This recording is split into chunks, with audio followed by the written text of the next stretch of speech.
Food safety is paramount for Arkansas farmers, and now the Federal Food Safety Modernization Act is requiring growers who have more than $25,000 in annual sales to attend special produce safety workshops.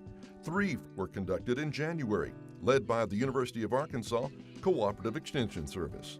FDA really wanted to respond to addressing food safety practices in a way that really hasn't been addressed in the past through a regulatory action rather than voluntary. So many growers who have been selling large wholesale to grocery stores or places like that have gone through a voluntary program called Good Agricultural Practices, where they've put all these practices in place to protect the public's health.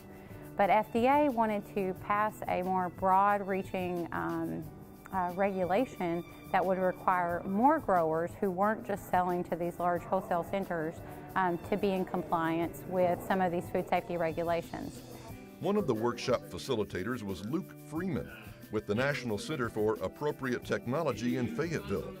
He says these workshops are in addition to voluntary training growers may participate in to obtain good agricultural practices or GAP certification to meet the safe food requirements of large wholesale customers.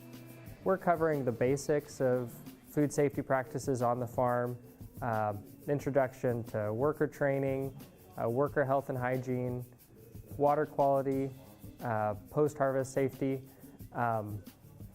and making sure that our growers are educated on food safety practices, to ensure safety of the food supply and also to meet the requirements of this new rule.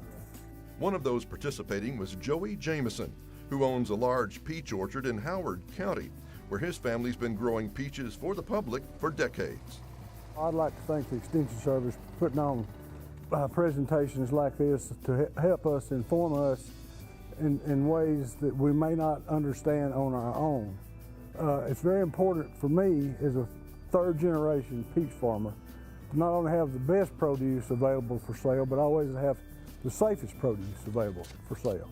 And by that I mean produce that when somebody can be assured that I've done my very best to make sure that this product is not going to hurt anyone in any way. We anticipate that this will be an ongoing program, that this isn't just kind of a one-time event.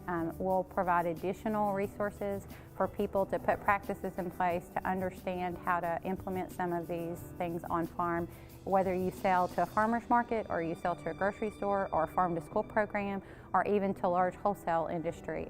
There are practices that you can put in place and attend these trainings and learn more about how to do that. For more information about the new rule, search for Produce Safety Training on the Division of Agriculture website.